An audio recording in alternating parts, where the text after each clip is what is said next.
Good morning. আমি শ্রাবন্তী আর তোমরা রয়েছো আমার মিনি ব্লগের সাথে।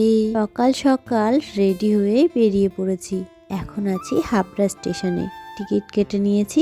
ট্রেন ধরে সোজা যাব গোবরডাঙ্গাতে। জানো তো আজ আমাদের ব্রাইডাল মেকওভার বাই প্রিয়াঙ্কাস একাডেমির পক্ষ থেকে গ্র্যান্ড পিকনিকের আয়োজন করা হয়েছে। দেখো ট্রেন চলে এসেছে আর আমি কিন্তু ট্রেনে উঠেও পড়েছি। যাই হোক, এখন কিন্তু আমি একদম পিকনিক স্পটে পৌঁছে গেছি। আর এইখানে দেখো আমাদের গ্র্যান্ড পিকনিকের একটা সুন্দর ব্যানার টাঙানো হয়েছে ম্যামের ছবি দিয়ে। এদিকে দেখো আমরা এসেই দেখলাম ফুচকা কফি সব কিছু রেডি হয়ে গেছে। নেক্সট স্পটে পৌঁছানোর পর একটুখানি বসে তারপরে আমরা সবাই মিলে চলে গেলাম ফুচকা খেতে। খাওয়ার পর ম্যামের সাথে কটা সুন্দর সুন্দর ছবি তুলে নিলাম সবাই মিলে। আর তারপর কি করলাম জানো, কফি পকোড়া এগুলো খেয়ে নিলাম। কফি পকোড়া খাওয়ার পর তোমাদেরকে একটুখানি জায়গাটা দেখালাম। এটা কিন্তু একটা আম বাগান। বেসিক্যালি এই আম বাগানটার মধ্যেই ম্যাম প্রত্যেক বছর পিকনিক করে।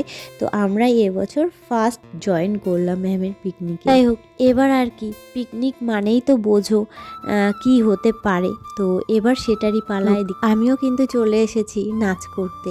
আসলে কি বলতো, গান বাজলে না নিজেকে সামলে রাখতে পারি না। তো যখন আমরা ক্লাস করি, এই যে তানিয়া দি আর অর্পিতা দি মানে ম্যামের অ্যাসিস্ট্যান্ট, যখনই কোনো ভুল করি বা যখনই কিছু উল্টোপাল্টা করে ফেলি তখনই ওরা দুজন খুবই বকে।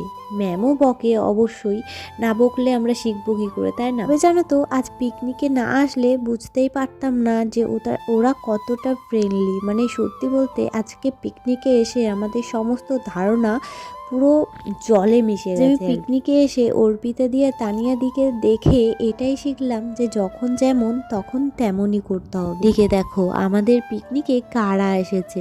হ্যাঁ গো, আজকে আমাদের পিকনিকে এসেছে প্রিয়স্মিতা, রাখি, রিমি, অর্পিতা।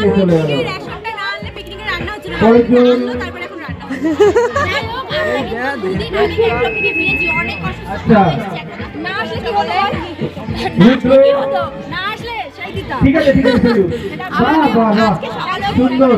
রুদ্র বল ফেলে বাস্কেট ফেলে দিয়েছে। যাই হোক, পিকনিকে কিছু গেমের আয়োজন করা হয়েছিল আর এবার সেই গেমগুলোই খেলা হবে। চলো দেখতে থাকো। রাখি হবে, রাখি ভাগ্যেও জুটলো না সেই লাকি বল।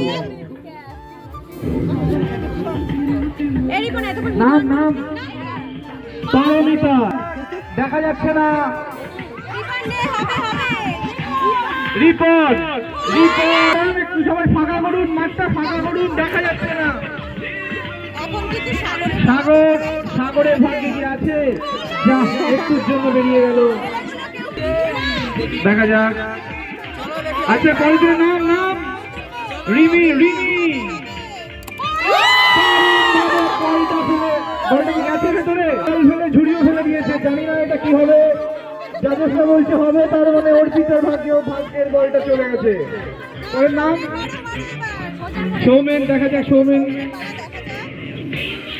হয়নি, সৌমেনেরও হয়নি। এবার এবার সেই দীর্ঘ প্রতীক্ষিত প্রিয়াঙ্কা দি, যার জন্য এক বছর ধরে প্র্যাকটিস করেছে বাস্কেটে বল ফেলবে, তাই দেখা যাক তার এই প্রচেষ্টা সার্থক হয় কি হয় না। সবাই হাত তালি দিয়ে প্রিয়াঙ্কা দিকে উৎসাহিত করুন। ও প্রিয়াঙ্কা। যাই হোক, ফার্স্টেই কিন্তু হলো বাস্কেটবল, যেটা তোমরা দেখতে পেয়েছো। আর তারপর আমি কোনো রকম ভিডিও করিনি, কারণ তারপর হচ্ছিল মিউজিক্যাল চেয়ার, আর তারপর হলো মিউজিক্যাল বল। এখন হবে পুরস্কার বিতরণী। আর ফার্স্ট হয়েছিল প্রিয়স্মিতা দি। তো প্রিয়স্মিতা দিকে দেখো কি পুরস্কার দেওয়া হয়েছে। সেকেন্ড হয়েছিল অর্পিতা দি, আর অর্পিতা দির পুরস্কারটাও দেখো, মানে সত্যি দারুণ দারুণ পুরস্কার এনেছে, মানে যেটা কাজে লাগবে আর কি। এদিকে তো ফার্স্ট সেকেন্ডকে পুরস্কার দেওয়া হয়ে গেছে, আর এখন হচ্ছে থার্ডের পালা। তো দেখো থার্ড জনকে কি পুরস্কার দেওয়া হচ্ছে। অনেক মজা করেছি, অনেক এনজয় করেছি। তো অবশেষে খেতে বসে পড়েছি। ফার্স্টে চলে এলো দেখো ভাত, ডাল আর সাথে ছিল বেগুন। তারপর ছিল গলদা চিংড়ির কোনো একটা আইটেম, আর তারপর ছিল মটন কষা, আর অবশেষে ছিল চাটনি, পাঁপড়, দই। যাই হোক, খাওয়া দাওয়া কমপ্লিট করে নিয়েছি, আর এবার আমরা একে একে বেরিয়ে পড়বো। জানো তো, প্রথমে ভেবেছিলাম পিকনিক করব না, তবে পিকনিকটা না করলে অনেক কিছু মিস করে যেতাম। বলতে অনেক এনজয় করেছি, অনেক। যাই হোক, আজকের এই মিনি ব্লগটা তোমাদের কেমন লাগলো অবশ্যই কমেন্টে জানিও। তো চলো আজ তবে আসি, টাটা।